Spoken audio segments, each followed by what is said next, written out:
Something I forgot to mention in the gameplay segment, the rooms are just not fun. Not in the sense that they're poorly designed or anything, they're all fun to pull off. But what you find is that you're punished for experimenting with them. Whenever you're like, oh, I'll use bombs real quick, or oh, I'll use stasis, it's always immediately after you do that when a specific room counter comes up. Which at first is just like, hahaha, look at my luck. But then like the 75th, 100th time with it, fighting Calamity Ganon, it just gets really tedious and grating. Anyways, on to the story review.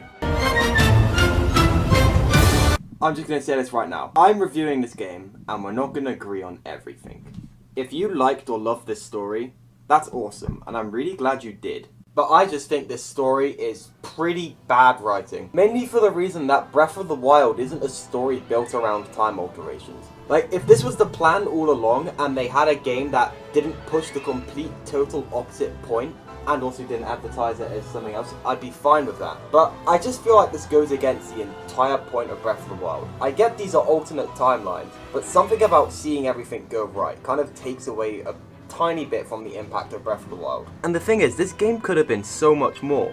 Like, imagine if shots like this and cutscenes like this were canon. They would be wonderful, and great additions to the lore, but they weren't. Astor could have been an excellent addition if they actually used him right. Which means, use him in the right timeline, because he's awesome and I'm glad we know who the Prophet is, but that's it. We don't know anything about him, or what he did, and his interactions with the actual Link and Zelda, or the King, or the Champions. We just know he was the two-dimensional bad guy in an alternate timeline. Yay. I think what I'm trying to say here is, one, the most obvious thing, they should have marketed this game to be an alternate timeline and not be a canon contribution. Like, I know several people who, once they found out that this game wasn't the actual Calamity, just cancelled their orders for the game. And also, they should have just told a story that aligns more with the message of Breath of the Wild and the point that game tried to make. But, let's pretend Breath of the Wild doesn't exist real quick. How does this game stand up without it? In so many scenes in this game, you just come to the common conclusion of, why did Terrako feel the need to interject? Well, like, what does this add to the narrative?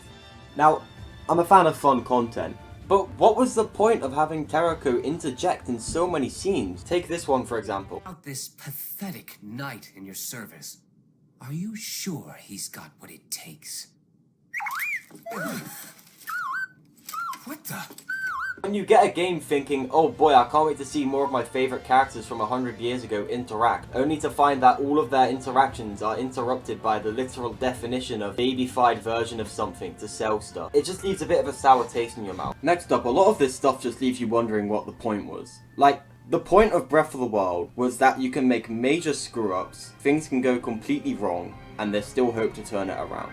Despite all the heartbreak, all of the destruction, all the death that's already happened, you can put that behind you and use what you have left to surpass what was once there. It was a depressing game with an optimistic ending and made a beautiful point with that. What was the point of this? The Calamity is such a clever storytelling tool. It can be an allegory for like all of this stuff.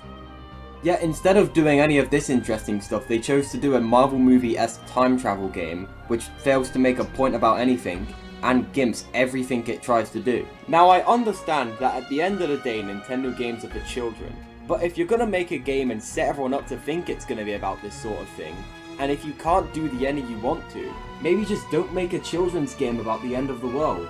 That'd be a pretty good idea. Even then, media made for children that has downer endings has a trend of being very successful and well remembered amongst people, even non-children. I don't see why they felt the need to play it so safe. Despite the play it safe story, the characters have little to no room to grow either. Like take Rivali for example. They're both incredibly full of themselves and feel the need to constantly prove themselves to people. Difference is, the situation in Breath of the Wild going horribly wrong allows us to see other parts of Rivali. Like after, when he expresses regret about not settling the score with Link rather than keeping up the beef, or how he's worried about how everyone's forgotten him, despite being an absolute legend among Naruto. Which brings me to another point. He doesn't actually think so highly of himself. He puts on that front around everyone. But while he does feel like he can do everything, he constantly feels the need to prove himself and thinks he's worse off than he actually is. Which we can see in this cutscene, where he's all like, must push myself harder. we actually see who this character is rather than the front he puts on. Which is really weird, because in this game, when these people were alive, you'd think we'd get more of an insight into who these people are, rather than just having the exact same things repeated to us that were said in Breath of the Wild, but less. Now, the only reason I'm mentioning Breath of the Wild story in this particular case, even though I said we're making this review outside of Breath of the Wild, is because we don't get to see sides of Revali like that in this game, because everything goes off without a hitch. So basically, this game's narrative is okay and pretty fun, but pretty lacking when compared to Breath of the Wild, and the fact that nothing goes wrong and everything goes right doesn't allow us to explore characters as much as I would have liked. Now then, let's discuss some stuff I did like before we end this video. I loved Astor. He was incredibly half-baked and undeveloped, but god did I love him. He has this just larpy cultist who just thinks everything is gonna go right energy to him. He's so mad.